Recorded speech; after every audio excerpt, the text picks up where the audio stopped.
ဆဲပေဆိုတဲ့ကျွန်တော်မွေးဖွားလာချိန်မှာဘလောက်တောင်အဖိုးတန်ပြီးနုနယ်လုံးတလဲဆိုရင်ထိပ်သီးမျိုးရိုးကြီး9ခုရဲ့အမျိုးသမီးအကြီးအကဲတွေအားလုံးကကျွန်တော်ကိုသူတို့ရဲ့တမက်ဖြစ်စေခြင်းလို့အပြိုင်ဆိုင်လုပ်ခဲ့ကြတယ်ကျွန်တော်အမေမှလည်းသဘောတူယုံမှတပါအခြားရွေးချယ်စရာမရှိခဲ့ဘူးကျွန်တော်ရဲ့20နှစ်ပြည့်မွေးနေ့ကြမှာအဲ့ဒီထိပ်သီးမိသားစု9ခုတည်းကသူတို့သမီးတစ်ယောက်ကိုရွေးချယ်ရမှာဖြစ်ပါတယ်လူတိုင်းကတော့ကျွန်တော်ဘယ်တော့မှမပိုင်ဆိုင်ခဲ့ရဘူးတဲ့ Sylvia Sylvia ကိုပဲရွေးချယ်လိုက်မယ်လို့ထင်နေကြတာဒါပေမဲ့အဲ့ဒီအစားကျွန်တော်ကတော့ကျွန်တော်ရဲ့တသက်တာပြိုင်ဘက်လူနာဝမ်နာကိုပဲရွေးချယ်လိုက်တယ်ဘာလို့လဲဆိုတော့ပြီးခဲ့တဲ့ဘဝတုန်းကကျွန်တော်စီဗီယာကိုရွေးချယ်ခဲ့လို့ပဲကျွန်တော်တို့မင်္ဂလာဆောင်မဲ့အကျိုးညမှာပဲသူမစီးတဲ့လေရင်ပြတ်ကျသွားခဲ့တယ်ဘသူရုပ်လောင်းကိုမှရှာမတွေ့ခဲ့ပါဘူးကျွန်တော်လည်းယူသွတ်မတက်ဖြစ်ပြီးသူမကိုအနှစ်20လုံးလိုက်ရှာခဲ့မိတယ်အဲ့ဒီနောက်မိုးရွာတဲ့ညတညမှာတေဆုံးသွားပြီလို့ကျွန်တော်ယုံကြည်ထားတဲ့အမျိုးသမီးကနိုင်ရန်တစ်ခုမှမိပြီးလီယိုဝေယိုကိုနန်းနေတာကိုတွေ့လိုက်ရတယ်အီလန်နာအဝနာနဲ့ဆာရီနာဆာနာတို့ကလည်းအနားမှာရက်ပြီးသူတို့နှစ်ယောက်နန်းလို့ပြီးမဲ့အချိန်ကိုစောင့်ကြည့်နေကြတာသူတို့နှစ်ယောက်လူချင်းခွာလိုက်တဲ့ခဏမှာပဲအဲ့ဒီအမျိုးသမီးတွေကလီယိုရဲ့ပခုံးပေါ်ကိုကုတ်အင်ကြီးအမြန်ချုံပေးပြီးလက်ထဲကိုတစ်သီးတွေထည့်ပေးကြတယ်မျက်လုံးတွေထဲမှာလည်းကျဉ်နာမှုတွေနဲ့ပြည့်နှက်လို့ပေါ့ရှင်တို့တွေအကြာကြီးနန်းလိုက်ကြတာလီယိုရဲ့နှက်ခမ်းတော့လေတောင်ဖူးရောင်နေပြီလို့တယောက်ကတိုးတိုးလေးပြောလိုက်တယ်လီယိုစီဗီယာနဲ့အတူနိုင်ငံခြားမှာပဲနေလိုက်ပါဆာဗီယာဆက်ဗီယာကရိတ်မိမသွားအောင်တို့တွေပဲအာယုံလွှဲထားပေးမယ်သူရှင်ကိုဘယ်တော့မှရှာတွေ့မှာမဟုတ်ဘူးအဲ့ဒီအချိန်ကျမှအရာအလုံးကရှင်းလင်းသွားခဲ့တယ်စီဗီယာကလီယိုကိုချစ်နေခဲ့တာကြာပြီပဲလီယိုနဲ့အတူထွက်ပြေးဖို့အတွက်ပဲသူမကိုသူမတေးချင်အောင်ဆောင်ခဲ့တာဒါဆိုကျန်တဲ့အမျိုးသမီး3ယောက်ကရောသူတို့အားလုံးကလည်းလီယိုကိုပဲချစ်နေကြတာကျွန်တော်ပေါ်ပြသခဲ့တဲ့အပြုံးတွေဖွင့်ပြောခဲ့တဲ့စကားတွေကသူတို့အမှန်တကယ်ချစ်ရတဲ့အမျိုးသားရဲ့လမ်းကြောင်းမှာကျွန်တော်အနှောက်အယှက်မဖြစ်စေဘူးကျွန်တော်ကိုအာယုံလွှဲထားဖို့အတွက်ဟန်ဆောင်ခဲ့ကြတာတသက်ပဲအမှန်တရားကိုသိလိုက်ရတဲ့အချိန်မှာကျွန်တော်ထွက်ပြေးခဲ့တယ်အဲ့ဒီလိုနဲ့ကာတစီရဲ့ရှေ့တက်တဲ့ကိုပြေးဝင်မိသွားခဲ့တယ်အဲ့ဒီအမျိုးသမီး4ယောက်စလုံးလမ်းတစ်ဖက်ကနေရက်ပြီးကျွန်တော်တည်ဆုံသွားတာကိုစောင့်ကြည့်နေခဲ့ကြတယ်ကျွန်တော်ရဲ့ရုပ်အလောင်းကိုလာကောက်ပေးခဲ့တဲ့တူဦးရဲတော်သူကတော့တချိန်ကကျွန်တော်ရက်ဆက်စကားတွေပဲပြောခဲ့ဘူးတယ်ကျွန်တော်ရဲ့တသက်တာပြိုင်ဘက်လူနာဖြစ်နေခဲ့တယ်သူမကကျွန်တော်ရဲ့ကူပေးမှန်ရှိမှာမျက်လုံးတွေနီးရဲပြီးရက်နေခဲ့တာအဲ့ဒီအချိန်မှာပဲအတန်တစ်ခုကကျွန်တော်ကိုအတိပြန်ဝင်လာစေခဲ့တယ်ဇာဗီယာတားနားထောင်နေသေးရဲ့လားကျွန်တော်အသက်ကိုပြင်းပြင်းနဲ့ဖြည်းဖြည်းချင်းရှူသွင်းလိုက်တယ်လက်ချောင်းတွေကအနေငယ်တုံရင်နေတော့မဲမေကျွန်တော်ပြောလိုက်တယ်တားဆုံးဖြတ်ချက်ချပြီးပြီးသားရဲ့20နှစ်ပြည့်မွေးနေ့ပါတီကြရင်လူနာကိုတို့သမီးအဖြစ်ကြီးညာတော့မယ်သူမကိုအိမ်ပြန်လာဖို့အမြန်ဆုံးအကြောင်းကြားပေးပါကျွန်တော်ခဏလောက်အသက်ရှူရက်သွားပြီးမှတိုးညင်းပေမဲ့ပြတ်သားတဲ့လေတံနဲ့ဆက်ပြောလိုက်တယ်မေနဲ့ဖေဖေကိုယ်တိုင်သွားခေါ်ပေးပါမဟုတ်ရင်သူမပြန်လာမှာမဟုတ်ဘူးကျွန်တော်အမေကဘာကြောင့်လဲဆိုတာကိုနားမလည်ပေမဲ့ကျွန်တော်လူကိုအမြဲလိုက်ခဲ့တာမို့တက်ပြင်းချပြီးပြောရှာတယ်ကောင်းပြီလေတားအဲ့လောက်တောင်အတင်းပူစာနေရင်မေတို့မနှက်ဖြန်ဆွစ်ဇာလန်ကိုလေရင်နဲ့တွားလိုက်ပါမယ်ဖုန်းချပြီးတဲ့နောက်မှာတော့ကျွန်တော်အသက်ကိုဝါဝါရှူထုတ်နိုင်ခဲ့ပြီးအပေါ်ထက်ကိုတက်သွားပြီးဘီရိုထဲကလှုပ်ဝက်အကန့်ကိုဖွင့်လိုက်တဲ့အထဲမှာတေးသက်စွာစီထားတဲ့လက်ဆောင်ဘူး၄ခုရှိနေတယ်စီဗီယာပေးခဲ့တဲ့စိန်ဆွဲကြိုးအီလန်နာပေးခဲ့တဲ့ကန်တက်ချက်နဲ့ထုတ်တဲ့နာယီဆာရီနာပေးခဲ့တဲ့လေလံပွဲရပကြီးကအာဘာဘဘပေးခဲ့တဲ့အော်ရာမာလှုပ်ထားတဲ့ရေမွေးဘူးတိုင်းကတန်မိုးဖြတ်မရအောင်အဖိုးတန်ပေမဲ့ဘူးတိုင်းကပြီးခဲ့တဲ့ဘဝတုန်းကလိန်ညာမှုတွေကြီးပဲအဲ့ဓာတွေကိုလက်မောင်းနဲ့တင်းကျုံပွေ့ချီပြီးနောက်လည်းမကြည့်ပဲထွက်လာခဲ့တဲ့ခြံထဲကိုရောက်ရုံရှိသေးတဲ့ရင်းနှီးနေတဲ့အတန်တစ်ခုလွင့်ပြန်လာတယ်လီယိုရဲ့မျက်လုံးတွေကနီးရဲနေပြီးဝမ်းနဲ့ပက်လက်အတန်နဲ့ပြောနေတာစီဗီယာ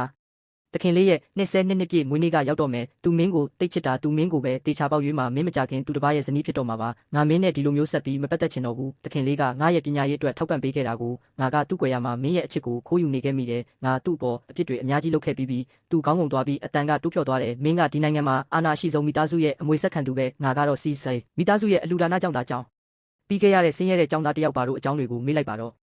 ့အရာအလုံးကိုမေ့ပစ်လိုက်ပါကျွန်တော်ရဲ့ခြေလမ်းတွေနှိကွေးသွားတယ်မလန့်မကမ်းမှာတော့အမျိုးသမီး4ယောက်စလုံးကလီယိုနဲ့စီဗီယာကိုဝန်းရံထားကြပြီးမျက်နှာတွေကညှိုးမောင်နေကြတယ်စီဗီယာကလီယိုရဲ့လက်ကောက်ဝတ်ကိုဆွဲကင်လိုက်ပြီးရှင်ထွက်သွားဖို့ဘသူကခွင့်ပြုလို့လဲသူကျမကိုရွေးရင်တောင်ကျမကရှင်ကိုပဲချစ်တာစိတ်မပူပါနဲ့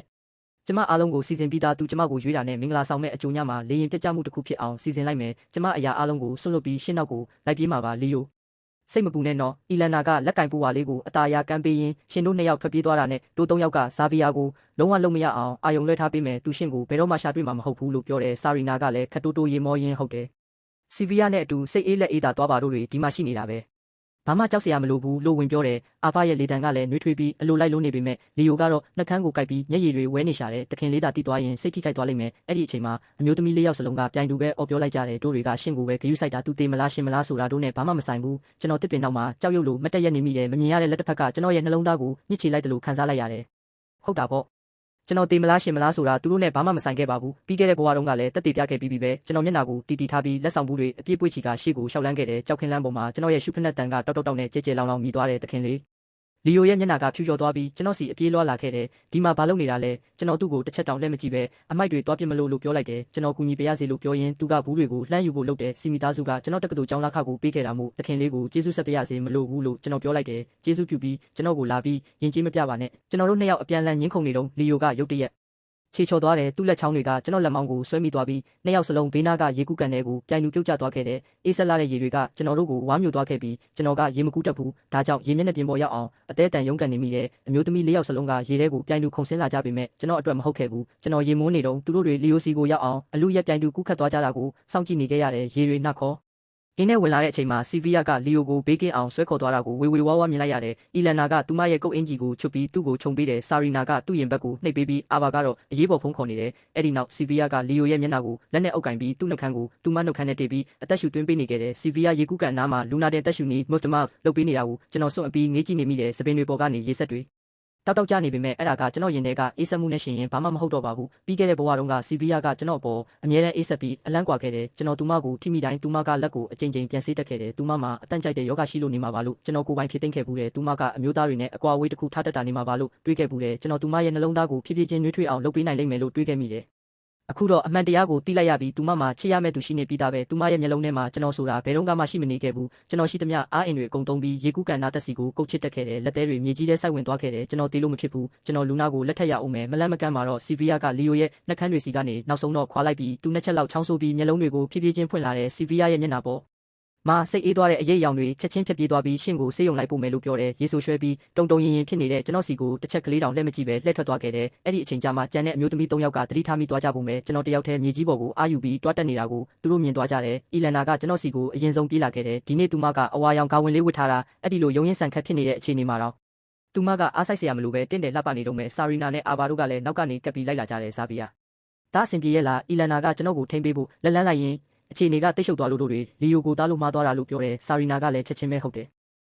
ရေကတိတ်နောက်နေတော့တားတို့နှစ်ယောက်ကိုခွဲမရလို့ပါလို့ဝင်ပြောတယ်အာဘာကကျွန်တော်ကိုတပတ်တစ်ခုလှမ်းပေးတယ်ကျွန်တော်တပတ်ကိုလှမ်းယူလိုက်မိတယ်လက်ချောင်းတွေကအေးဆက်နေတော့မဲ့ဘလောက်တောင်တနာစရာကောင်းတဲ့စင်ကြီးလဲရေကူးကန်ကကြည်လင်နေတာကို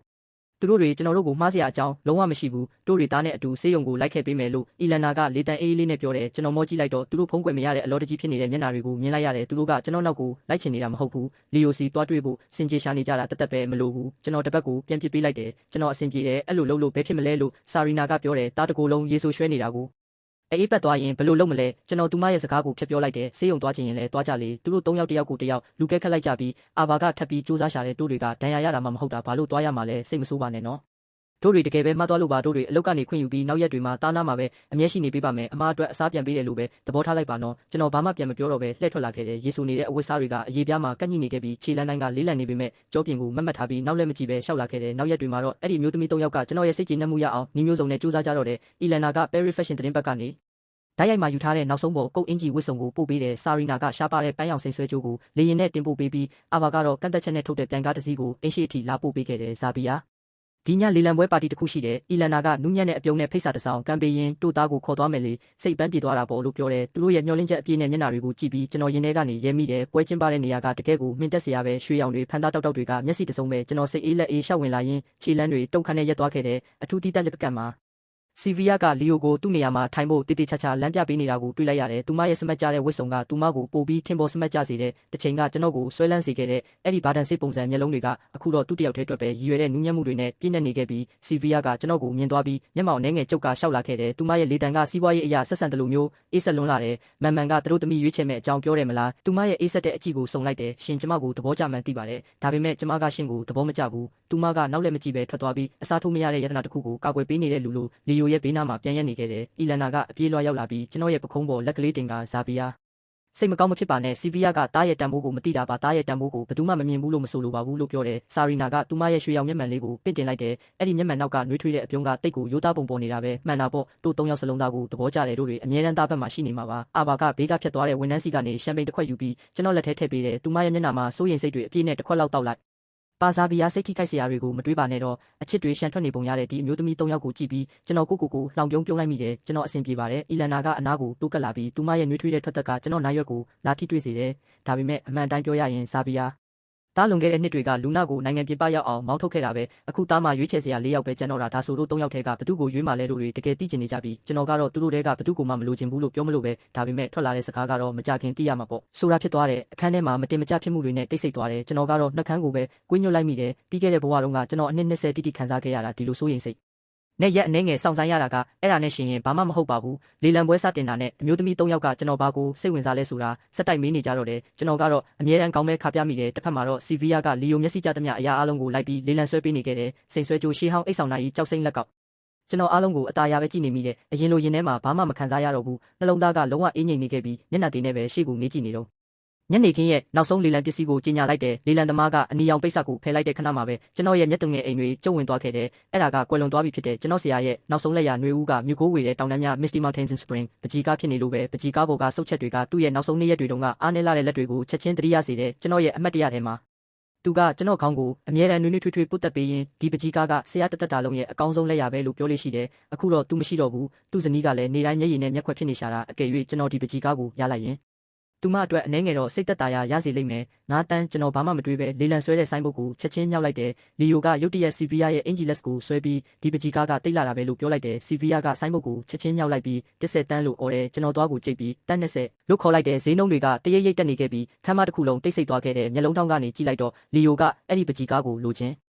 တကြီးငေးကြည့်နေတာကြောင့်အီလန်နာဆာရီနာနဲ့အာဘာတို့ကသူတို့ရဲ့ဆိုင်းဘုတ်တွေကိုတိုးတိုးတိတ်တိတ်ချလိုက်ကြတာကိုမြင်လိုက်ရတယ်ဘလောက်တောင်ရေစရာကောင်းလဲလွန်ခဲ့တဲ့10မိနစ်လောက်ကတင်ကျွန်တော်လိုချင်တာမှန်သမျှအကုန်ဝယ်ပေးပါမယ်လို့ချိန်တွတ်ပြောခဲ့ကြတာလေလက်သေးတွေကလက်ဖွားထဲစိုက်ဝင်သွားခဲ့တယ်ကျွန်တော်ဆိုင်းဘုတ်ကိုထမြောက်လိုက်တယ်တန်း90တန်း80တိန်း1000တန်း100နောက်ဆုံးမှာတော့စီဗီယာပဲနိုင်သွားခဲ့တယ်သူမငွေချေဖို့ထွက်တဲ့အချိန်မှာမျက်နှာဖြူလျော်ပြီးရက်နေတဲ့ကျွန်တော်စီကိုတစ်ချက်ကလေးတောင်လှည့်မကြည့်ခဲ့ဘူးဇာဗီယာစိတ်မကောင်းမဖြစ်ပါနဲ့လို့အီလန်နာကချက်ချင်းပြောတယ်တာဒီပကြီးကားကိုအဲ့လောက်တောင်သဘောကျနေရင်မေအခုပဲစင်နောက်ဖက်ကိုသွားပြီးအလားတူပကြီးကားရှိမလားသွားမေးပေးမယ်တာအတွက်ချက်ချင်းရအောင်ယူပေးမယ်နော်ကျမလည်းလိုက်မယ်လို့ဆာရီနာကချက်ချင်းပြောတယ်ကျမလည်းလာခဲ့မယ်လို့အာဘာကထပ်ပြောတယ်ကျွန်တော်အသက်ကိုပြင်းပြင်းရှူလိုက်တယ်ရင်ထဲကတက်လာတဲ့ခါသီးမှုတွေကိုဖိသိရင်အားလုံးရဲ့ဗဟိုချက်မှာဘရင်တပားလိုရက်နေတဲ့လီယိုစီကိုတက်တက်လျှောက်သွားလိုက်တယ်ဒီပန်းချဒီကားအတွက်မင်းလိုချင်တဲ့ဈေးကိုပြောပါကျွန်တော်ရဲ့လေတံကကြောက်စရာကောင်းတော့အောင်တင်းငိမ့်နေခဲ့တယ်လီယိုကခတ်တိုးတိုးရေမောလိုက်တယ်သူ့မျက်လုံးထဲမှာကျေနပ်အားရတဲ့အရေးအယောင်တွေဖြစ်ပြေးသွားတယ်အော်ကြီးမြတ်လာတဲ့တခင်လေးကတော့တခါတလေတောင်းပန်ရတတ်တာပဲလားသူကခေါင်းကိုဆောင်းပြီးအပြစ်ကင်းစင်ဟန်ဆောင်ကမျက်တောင်ခက်ရင်ဒါပေမဲ့ငွေကအရာရာမဟုတ်ဘူးလေကျွန်တော်အခုလောလောဆယ်ဒီပကြီးကားကိုမယောင်းချင်သေးဘူးဒါပေမဲ့တခင်လေးတကယ်လိုချင်နေဆိုရင်တော့ကျွန်တော်ရှေ့မှာဒူးထောက်ပြီးတောင်းပန်ပါဒါဆိုရင်တော့ပေးလိုက်ပါမယ်လို့ပြောတယ်ကျွန်တော်ရဲ့အသက်ရှူတန်တုံခနဲ့ဖြစ်သွားခဲ့တယ်အမျိုးသမီးတွေရှေ့မှာတော့အားနေပြီးအကာအကွယ်မဲ့ပုံပေါ်တဲ့ဒီမျက်နှာကကျွန်တော်ရှေ့ရောက်တာနဲ့မာနထောင်လာပြီးရုပ်မာတဲ့မျက်နှာဖြစ်ပြောင်းလဲသွားခဲ့တာဒါကြောင့်ပဲကျွန်တော်ဒီဘဝမှာရောပြီးခဲ့တဲ့ဘဝမှာရောလီယိုကိုလုံးဝကြည့်မရခဲ့တာအဲ့ဒီမျိုးသမီးတွေသူ့စီမှာဘာကိုမြင်နေကြလဲဆိုတာကျွန်တော်ခုထိနားမလည်နိုင်သေးဘူးကျွန်တော်လက်သီးကိုချစ်ပါအောင်ဆုပ်လိုက်တယ်ကျွန်တော်ကငွေကပြဿနာမဟုတ်ဘူးလို့ပြောတာကိုသူကကျွန်တော်ကတော့တခင်လေးတူးထောက်တာကိုပဲကြည့်ချင်တာလို့ပြောပြီးလီယိုကတောက်ပစွာပြုံးပြနေတယ်ကျွန်တော်ရဲ့အကြည့်ကသူ့လက်ထဲမှာပေါ့ဆဆကိုင်းထားတဲ့ပကြီးကားပေါ်ကြားရောက်သွားတယ်အဲ့ဒါကဆရာရဲ့နောက်ဆုံးလက်ရာဆရာဇနီးနေနေညညတန်းတန်းနေတဲ့တခုတည်းသောအရာပဲသူမရဲ့မျက်ရည်တွေနဲ့မျက်နှာကိုတွေးမိလိုက်တာနဲ့မမြင်ရတဲ့လက်တစ်ဖက်ကကျွန်တော်နှလုံးသားကိုညှစ်လိုက်ပြန်နေကောင်းပြီလေဒူးထောက်ရမှာပေါ့အခန်းထဲကလူတိုင်းရဲ့ရှေ့မှာတင်ကျွန်တော်ဖြည်းဖြည်းချင်းဒူးတစ်ဖက်ထောက်လိုက်မိတယ်အေးဆက်တဲ့စကျင်းကြောက်ပြားကဘောင်းပီသားကိုဖောက်ပြီးအေးဆက်မှုကိုခံစားရစေပေမဲ့အဲ့ဒါကကျွန်တော်ရင်ထဲကခါတိမှုနဲ့ရှင်ရင်ဘာမှမဟုတ်တော့ပါဘူးကျွန်တော်ပြန်မက်တက်ရက်လိုက်တဲ့အချိန်မှာလေတံကကြောက်စရာကောင်းတော့အောင်တင်းငိမ့်နေခဲ့ပြီးအခုပကြီးကားကိုပေးတော့မလားလီယိုကရုတ်တရက်ပြုံးလိုက်တယ်အဲ့ဒီအပြုံးကသွေးလုံးနဲ့အရိပ်ရောင်တွေနဲ့ပြည့်နေနေတယ်သူကကျွန်တော်ရဲ့ရှေ့တက်မှာတင်ပကြီးကားရဲ့ဘောင်းတစ်ဖက်ကိုကင်ပြီးပကြီးကားချက်ကိုအလဲကနေဆွဲဖြဲပစ်လိုက်တယ်ပိတ်စကွဲအပ်သွားတဲ့အတန်ကတိတ်ဆိတ်နေတဲ့ခမ်းမတစ်ခုလုံးကိုဓာတ်တစင်းလိုဖြတ်တောက်သွားခဲ့တယ်ဒေါသတွေကချက်ချင်းပဲခေါင်းပေါ်ကိုစောက်တက်လာခဲ့ပြီးကျွန်တော်လက်ကိုမြောက်ပြီးသူ့မျက်နှာကိုလွှဲခနဲနေအောင်ဖျက်ရိုက်လိုက်တယ်